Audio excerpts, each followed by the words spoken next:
Usually you never see French cars on the page, but this is a French car that I've been wanting to drive for a long time. That's because this is a Renault Clio, but as you may be able to tell, there's no back seats behind me.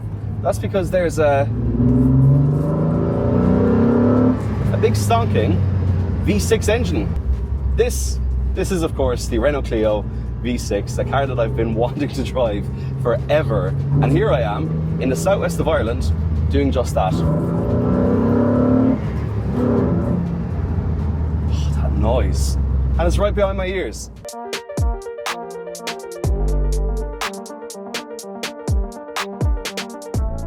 Aside from the 80s and 90s, the early 2000s up to about 2009, 2010 is one of my favorite eras for cars, because it kind of felt like this last hurrah, this last attempt to make something absolutely wild. And then we have this, a product of that time, the Renault Clio V6.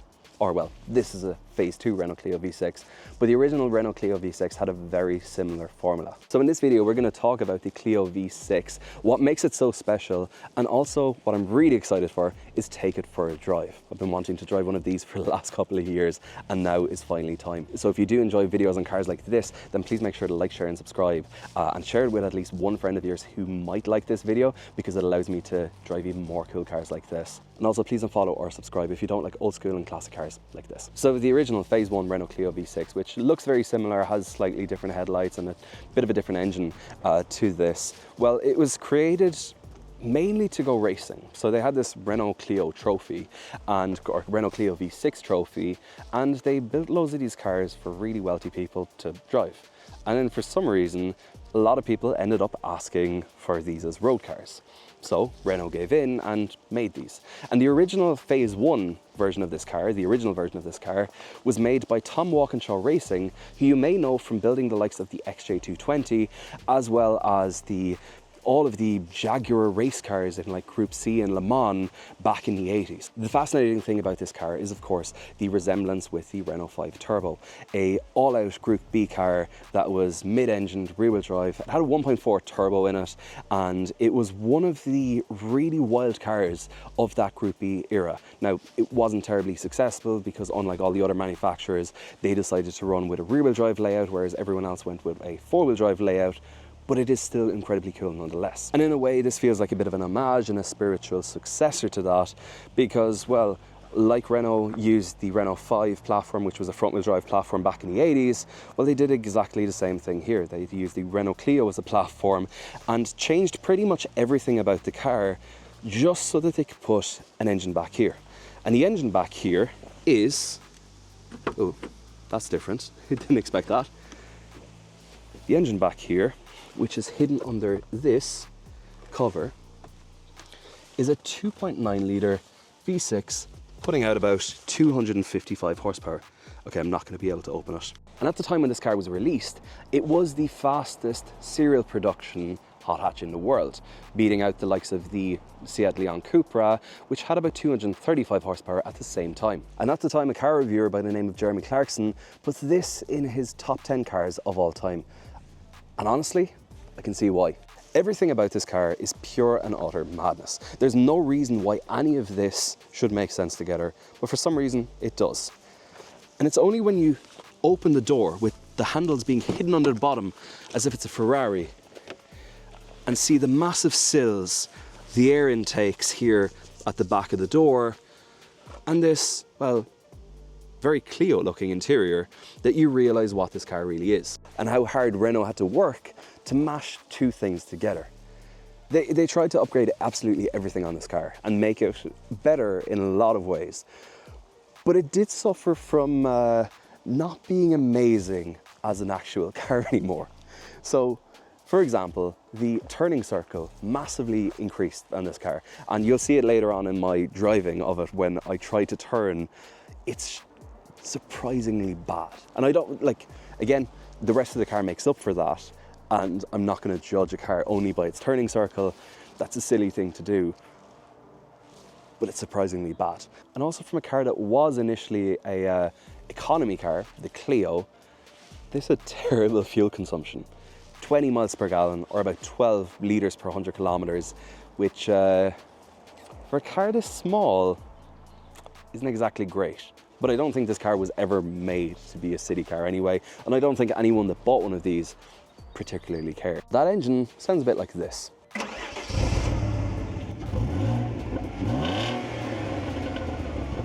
Also, one thing that's quite surprising is just how light these massive doors are. But as a regular Clio, you open the bonnet down there and you're greeted with, well, if I can find it, you're greeted with a little storage space, which isn't the prettiest for maybe a little bit of luggage, with a maximum weight that you can hold in there of 30 kg. Not exactly practical, is it? Anyway, I don't think this car was ever made for practicality, and if you really wanted to, I'm sure you could put roof racks on the top. Let's do what this car was made to do, which is drive, and let's take it for a little spin. It kind of feels like I should be driving something like a Cayman or something like that. It's like that size, the engine's right there, but then you get out of it, or you even look at the interior and you realize that, oh, this is not a Cayman, this is a Renault Clio. And I think Renault made no apologies about the fact that, yes, this car is madness and the engine is right there, but it's still a Clio. You sit in it and you drive it, and nothing in the interior, maybe this little blue strip that you see throughout, and the fact that it has a 6-speed manual gearbox, nothing else really screams, oh, high performance car. And I think that was part of the intention because of the history of this car. One thing I will say though is for a Clio, the turning circle's not great. I remember Clio turning circles be a lot better than this, but the one thing that is really good about this car, the noise.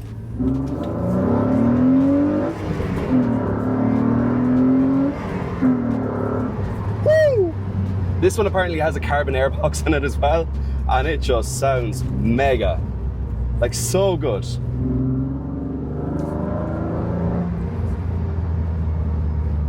Again, these are country roads in Ireland. This is not the type of place you'd expect to see a car like this, but maybe it is. When I was growing up in Killarney, there was a guy, he lived probably about 2 miles away from me, and he had one of these. I'm pretty sure, if memory serves me right, same colour as this, and it was mad to always see it around Killarney, my hometown. And this is just such a special little car. And it's the kind of special you can't really describe nowadays anymore, because there's no real use case for anyone to build or buy one of these. There's no there's no real use case for any brands to build something like this at all. This is a 3-litre V6 mid-engined Renault Clio, and when you think of all of those things put together, none of that really makes sense. None of that really has any grounds in reality whatsoever. Again, I can't get over the turning circle, and it's quite weird because, again, you are in a Clio and the turning circle isn't great. But, again, it's a noise, especially of that carbon intake.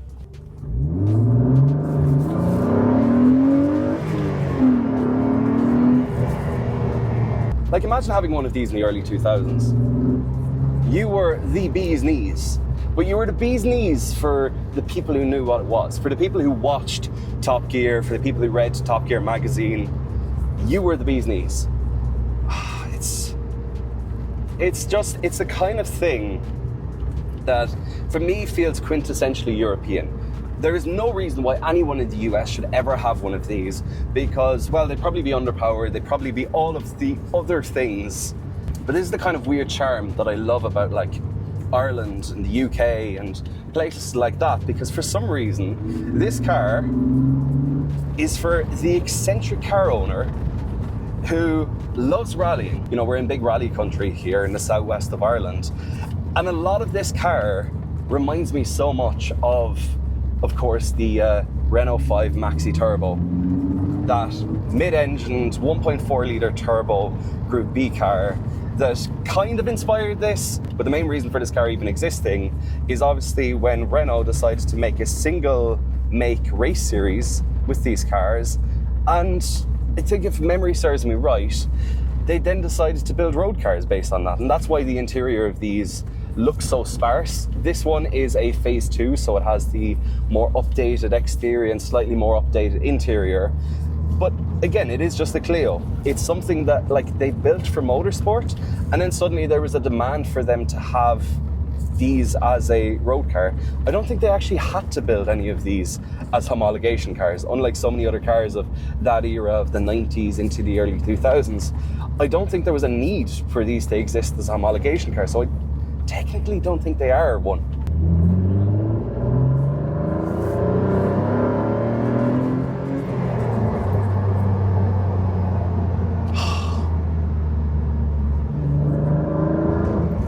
Such a cool car.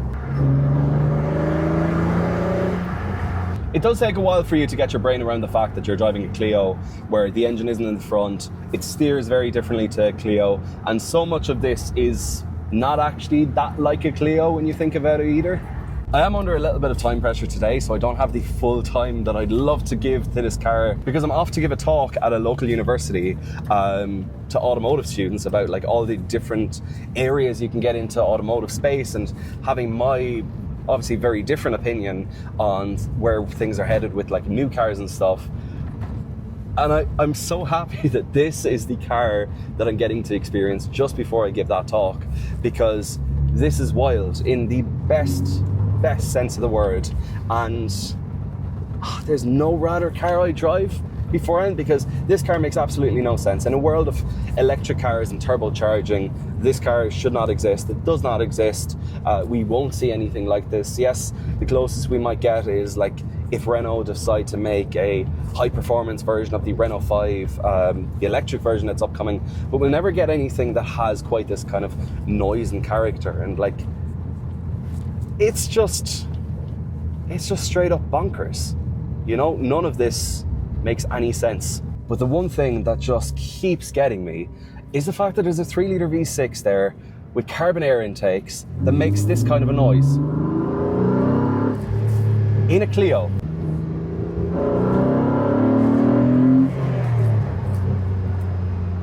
Like, what? Like, none of this should make any sense. None of it does make any sense. And that's why I love it. That's why I love this era of car, of the early 2000s. I feel like the early 2000s through to about 2009 was when automotive madness existed, and it kind of came to an end with, I want to say always around 2009, I feel like automotive madness came to a bit of an end, just because, you know, consider what was going on in 2009. We had cars like the E92 M3, they were still naturally aspirated V8, you know, Audi had an RS6 and an S6 with a 5-litre and a 5.2-litre twin-turbo V10, respectively. You know, these are incredible cars, and incredible cars that have so much charm and character, and we'll never see these kind of cars being made again. And it's a shame. It's a real shame, because there's something about the stupidity of it all that puts a massive smile on any car enthusiast's face. And I think that's what I love about it. You know, for 99% of people who see me right now driving this, I'm an idiot in a Clio. And I'm an idiot in a blue Clio. Whereas for the car enthusiasts, they know exactly what this is. And they know exactly why this is important. I hope you enjoyed this little video on the Renault Clio V6. Massive thank you to Wayne from Edgewood Automotive for having me drive this. It's an incredible car. And also, as always, please don't follow or subscribe to Retro Cars. If you don't like old school and classic cars and wild cars like this, I hope to document as many of these wild cars as possible over the next couple of months. So stay tuned, and we'll talk to you as always in the next video. Cheers, take care, bye-bye.